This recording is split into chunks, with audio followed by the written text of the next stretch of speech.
Baik, terima kasih. Bismillahirrahmanirrahim. Assalamualaikum warahmatullahi wabarakatuh. Waalaikumsalam warahmatullahi wabarakatuh. Alhamdulillah, wassalatu wassalamu ala Rasulillah wa ala alihi wa ashabihi wa man tabi'ahum bi ihsanin ila yaumiddin. Wa ba'd. Qala Allah Ta'ala fi kitabihil karim, a'udzu billahi minasyaitonir rajim. Bismillahirrahmanirrahim.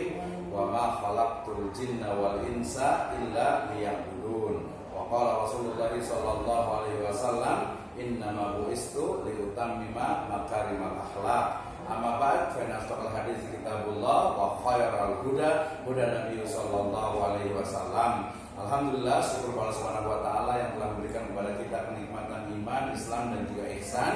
Kemudian salawat dan salam sama-sama kita panjatkan kepada junjungan alam Habibana wa Nabiyana Muhammadin sallallahu alaihi wasallam, kepada seluruh ahlul baitnya, para sahabatnya, serta orang-orang yang senantiasa mengikuti jejak sunnahnya hingga akhir zaman. Selamat datang, ahlan wa sahlan, wilujeng sumping di program kita diskusi yang sangat luar biasa. Hari ini saya kedatangan dua sosok generasi muda yang sangat luar biasa. Ya, mulai dari sebelah kanan ada Ustadz Abdul Qudus, LC MPD. Ya, kemudian kedua ada Ustadz Rendra Fakhrul Razi, SPDI ME. Assalamualaikum. Waalaikumsalam. Alhamdulillah, baik, luar biasa sekali. Hari ini kita mau diskusi terkait dengan sebuah fenomena yang ada di masyarakat, ya, baik itu di dunia pendidikan, ya, ataupun juga di dunia ekonomi, bisnis dan keuangan, ya. Kalau bicara tentang guru misalnya, gitu ya, sekarang ini banyak sekali, ya, kejadian-kejadian yang kemudian kadang mendiskreditkan guru, atau kadang juga guru itu memiliki sosok yang tidak lagi digugu dan ditiru, gitu ya. Berarti apa yang salah nih dari guru itu? Kemudian yang kedua juga, kalau dalam praktek dari ekonomi, bisnis dan keuangan, itu sering sekali kita melihat ini salah satu curhatan dari senior-senior di ekonomi, bisnis dan keuangan syariah, yaitu bahwa ekonomi, bisnis dan keuangan syariah itu seolah-olah itu kehilangan ruhnya. Ya, kehilangan ruhnya, sehingga seolah-olah itu jadi bisnis is bisnis, gitu ya. Bahkan ada kemarin beberapa kejadian, misalnya di Islamic Social Finance itu, di donasi itu malah justru ada semacam penyimpangan, atau mungkin juga ada semacam biaya operasional terlalu tinggi dalam pengelolaan dana zakat, infak, sedekah dan wakaf, ya. Berarti mungkin nih dalam analisis saya itu adalah sesuatu yang hilang itu adalah bisa disebut sebagai Islamic worldview, ya, bisa juga disebut sebagai ideologi, ya, belief, keyakinan, ya, spiritualitas atau akidah dan juga tauhid, ya. Ini dari analisis saya. Nah, saya ingin bertanya nih kepada dua dosen kita nih, kebetulan keduanya adalah dosen di STIP Siratul Falah Bogor. Saya mulai dari Ustadz Soleh dulu nih. Ustadz Soleh, kira-kira di dalam dunia pendidikan, kira-kira apakah yang hilang itu adalah tauhid, akidah, worldview, Islamic worldview, atau apa nih, sehingga kemudian seolah-olah itu guru itu sekarang itu personanya atau mungkin individunya itu kurang digugu dan ditiru? Silakan dalam 1-2 menit. Ya, baik, Masya Allah, jazakallah Apa? atas mukadimah atau pembukaan yang luar biasa. Nah, terkait guru, ya, atau pendidik dalam sebuah instansi ataupun lembaga, tentu sekarang kita lihat ada kebobrokan luar biasa. Masya Allah, ya. Dalam hal tauhidnya, kemudian profesionalitasnya juga, dan hal selainnya yang berkaitan tentang kompetensi guru itu Kompetensi, betul. Nah, salah satunya adalah ketika seorang guru itu jauh daripada tauhid, maka dia akan mengalami kesulitan-kesulitan dalam kehidupannya. Jadi sangat penting tauhid itu bagi seorang guru, kemudian juga bagi seorang peserta didik ataupun murid, gitu kan. Salah satu daripada keutamaan ataupun keahamiah, gitu kan, daripada tauhid itu sendiri, yang pertama adalah bahwasanya tauhid wal khayr min khalqil jin wal ins. Ya, sebagaimana pada sampaikan di awal, bahwasanya tauhid itu kepentingan ataupun urgensinya adalah diciptakannya jin dan juga manusia. Yaitu untuk mentauhidkan Allah Subhanahu wa taala. Firman Allah Subhanahu wa taala tadi di awal buka, "Wa ma khalaqtul jinna wal insa illa liya'budun." Tidaklah aku ciptakan jin dan manusia kecuali untuk beribadah kepada Allah. Jadi intinya ketika seorang guru mengetahui bahwasanya dia diciptakan yaitu untuk beribadah kepada Allah, maka dia akan tumbuh dalam Yunus kan kalau beliau pernah mengatakan bahwasanya at-tariqu ahammu minal madan. Bahwasanya banyak perkataan beliau, salah satunya metode itu gitu kan lebih penting daripada pelajaran itu sendiri. Kemudian mudaris lebih aham daripada tariqah. Guru itu lebih baik ataupun lebih afdal daripada metode sendiri. Dan dikatakan di akhir wa ruhul mudarris ahammu min mudarris nafsihi. Bahwasanya roh kejiwaan guru lebih baik daripada guru itu sendiri. Jadi pastinya seorang harus punya tauhid yang luar biasa. Oke, berarti itu ahamnya itu tauhid ya, urgensinya. Jadi bagi guru ya. Baik, nanti sebelum kita tanya tentang gimana sih implementasinya nih di untuk seorang guru. Jadi implementasi tauhid atau mungkin juga cara-cara untuk meningkatkan, menguatkan tauhid bagi guru itu seperti apa? Tahan dulu, kita akan ke Ustaz Rendra sebagai akademisi sekaligus juga sebagai praktisi ya bisnis syariah. Nah, pertanyaan saya tadi kurang lebihnya sama. Kira-kira Ustaz Rendra seperti apa sih pentingnya urgensi dari belief ya, keyakinan ya untuk para pelaku bisnis nih? Silakan Rendra. Ya. Baik, bismillahirrahmanirrahim. Allahumma shalli wa sallim ala Muhammadin wa ala alihi wa sahbihi wa man tabi'ahum ila tahu ila yaumiddin. Amma ba'du. Jazakallah khair Ustaz Misno. Masyaallah ini tadi menyambung dari Ustaz Soleh ya, masalah bagaimana seorang pendidik itu diperlukan atau sangat penting baginya itu adalah adanya tauhid. Betul. Nah, kalau misalkan ini diimplementasikan kepada bisnis, gitu ya. Jadi memang ada korelasinya.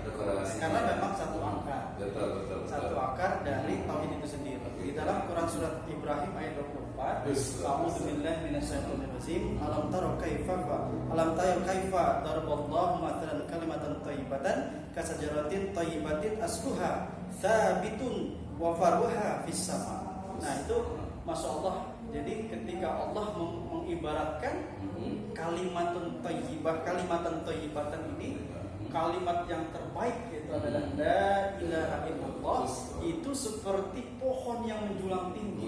Luar biasa ya. Nah, ini seperti pohon yang menjulang tinggi dan tidak hanya saja, ia kuat.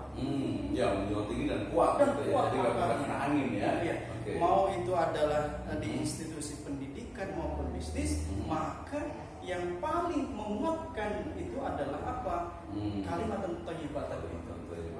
Jadi tauhid itu sendiri. Nah, bahkan seorang pebisnis itu dia beriman bukan kepada bisnisnya, tapi beriman kepada Allah, yang memberikan kesejahteraan dari bisnis atau ikhtiar yang dia lakukan. Berarti di situ ya. Nah, jadi urgensinya. Hmm. Jadi ketika berbisnis itu dengan tauhid, dengan kalimat la ilaha illallah, bahwa menjadikan, jadi ketika dia memahami konsep rezeki itu bahwa datangnya dari Allah, termasuk juga dengan guru tadi, ya, bagaimana guru itu bisa membentuk seorang generasi itu.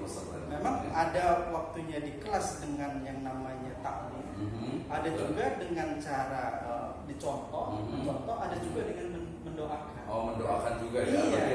Bagian itu juga Betul, mendoakan betul. di kelas, dan kemudian ketika melakukan pelanggaran dilakukan yang namanya pengajaran.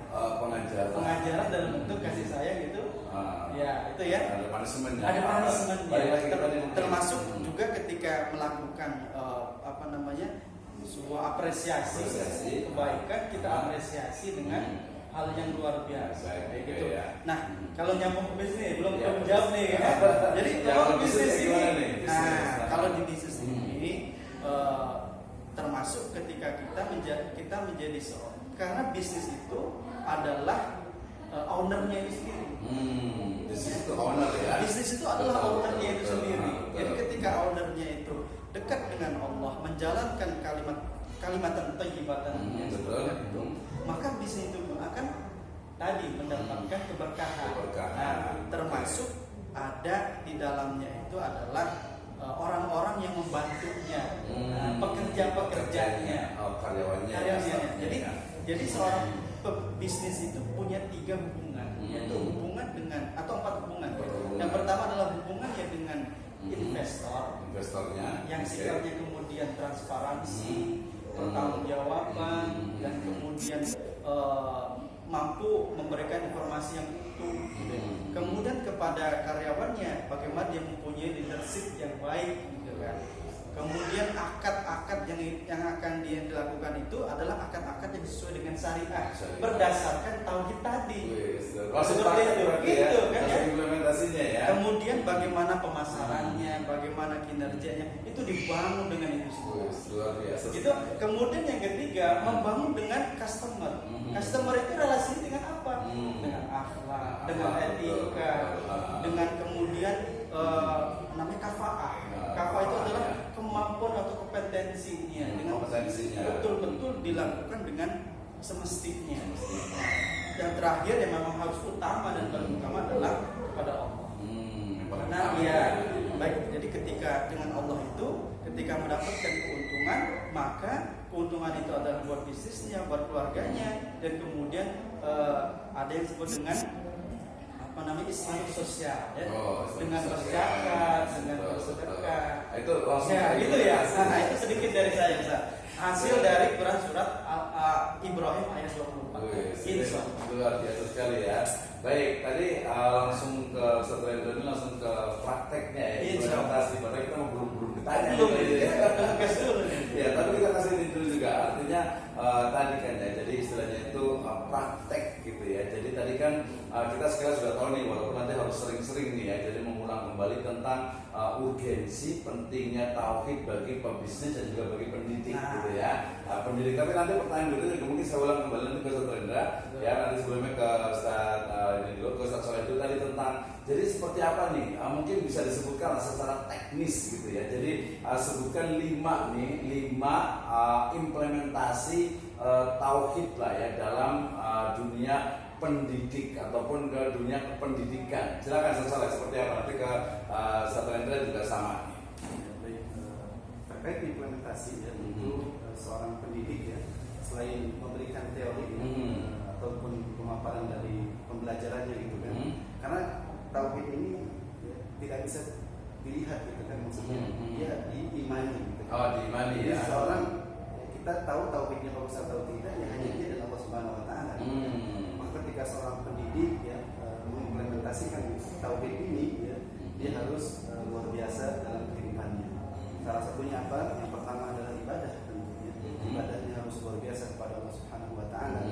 Ketika seorang pendidik itu memiliki tauhid yang luar biasa kepada Allah, salah satu utamanya adalah dia tidak akan dihisab ya, ketika di akhirat nanti. Tidak akan dihisab gitu ya, luar biasa sekali ya. Kalau punya tauhid yang luar biasa tentunya. Dan setiap orang, setiap pendidik pun masing-masing tauhidnya berbeda-beda. Iya, betul. Jadi yang pertama adalah ibadah kepada Allah Subhanahu Wa Taala. Kemudian yang kedua adalah muamalahnya. Masuk kepada kompetensi guru tadi ya, itu kan salah satunya adalah selain dari kepribadian, kemudian ada pedagogiknya, dan juga profesional tadi sebutnya juga sosial ya.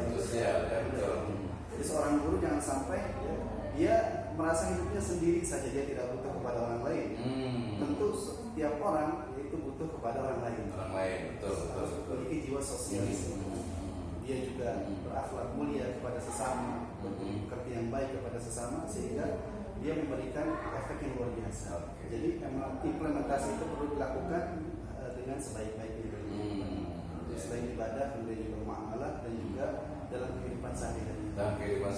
Ya. Salah satunya adalah dia memberikan keteladanan paling penting. Ya.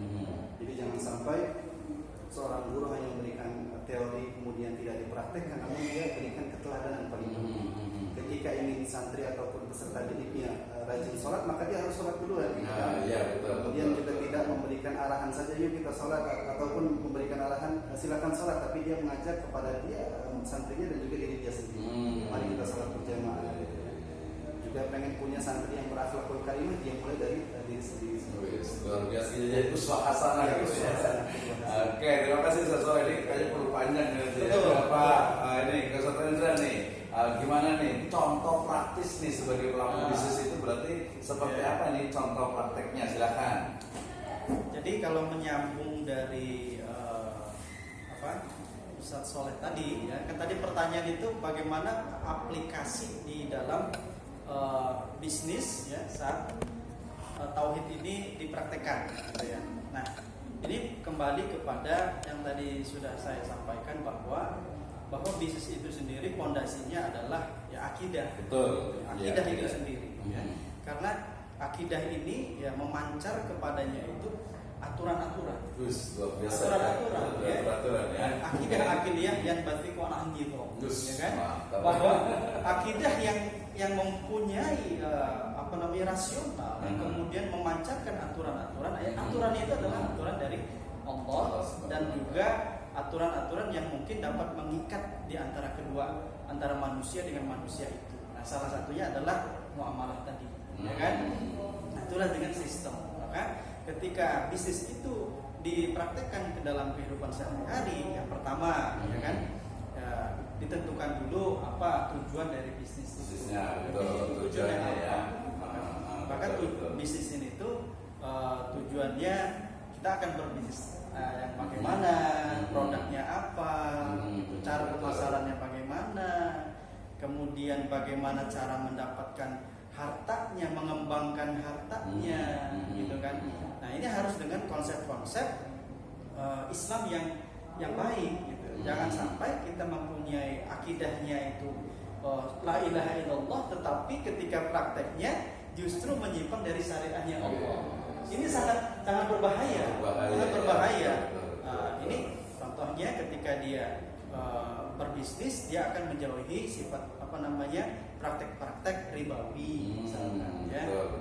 Dia berhutang dengan hutang-hutang yang kemudian menjerumuskannya kepada kemurkaannya Allah Subhanahu wa taala. Atau bahkan dia berbuat namanya kecurangan, akad-akad yang tidak jelas atau goro ya. Walaupun dia muslim, beriman kepada Allah. Nah, tetapi karena kalau kata konsepnya bisnis itu muamalah yang sangat luar biasa. Bahkan seorang ulama itu ketika ditanya tentang kejuhutannya, maka dia membuat sebuah kitab, namanya Kitab Al-Amwal dari Abu Ubaid. Nah, kenapa kok ditanya tentang zuhud tapi dikasih kitab tentang Al-Amwal? Nah, ini karena di dalam transaksi keuangan itu adalah bentuk kejuhutan dia. Ya, bagaimana kita lihat nih akidah kita itu dulu sebelum adanya kita ada di dunia ini, bagaimana bapak kita Adam alaihissalam itu dapat kok bisa nih ya bermaksiat kepada Allah, ya kan? Hanya karena makanan. Hanya karena makanan. Dia memakan hal yang tidak boleh Allah makan. Gitu. Jadi ketika memakan itu, ya, maka dia bermaksiat kepada Allah dan diberikan salah satunya adalah turun ke ya gitu kan. Walaupun memang tujuan Allah menciptakan itu sebagai khalifah fil ard. Itu memang tujuannya itu. Tetapi karena maksiat itu Allah alam akhirnya diberikan sanksi seperti itu. Nah inilah yang apalagi kita sekarang soal bisnis. Ketika makanan, ketika harta itu kita pakai, kita makan dan itu bermaksud kepada Allah, ini sangat berbahaya. Nah, ini sangat sekali ya, sangat Islamic worldview sekali ya, keyakinan sekali. Nah, ini kalau kita tarik ke dalam akad-akad itu kan ada akad, ada syarat, ada rukun, ya kan?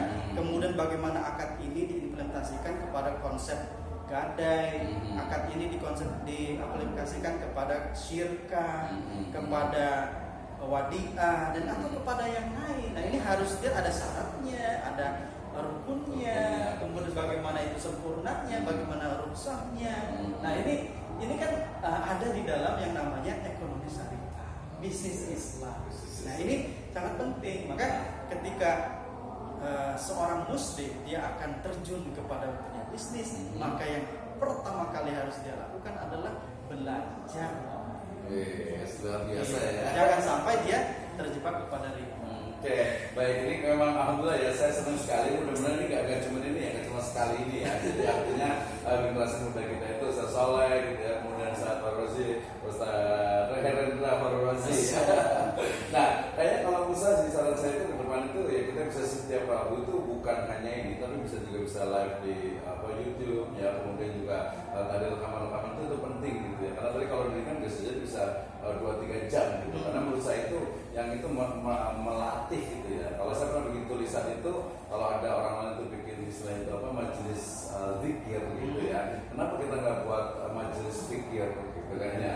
Majelis fikir artinya itu kita betul-betul menggali bagaimana sih, apa sih sebenarnya yang penting. Termasuk tadi beberapa pertanyaan, mungkin kalau masukan dari saya itu nanti bisa lebih spesifik gitu ya. Jadi ketika ditanya A gitu ya, udah fokus ke situ aja, jadi nanti lebih mendalam kajiannya gitu ya. Jadi tadi terkait dengan apa, urgensi dan juga implementasi. Jadi kita itu adalah urgensi dan implementasi dari tauhid untuk pendidik dan juga pebisnis. Nah ini menurut saya sebuah awal, dan ke depan insya Allah kita akan lanjut lagi nih ya, Kang Rendra satu Rendra dengan Ustaz Soleh nih.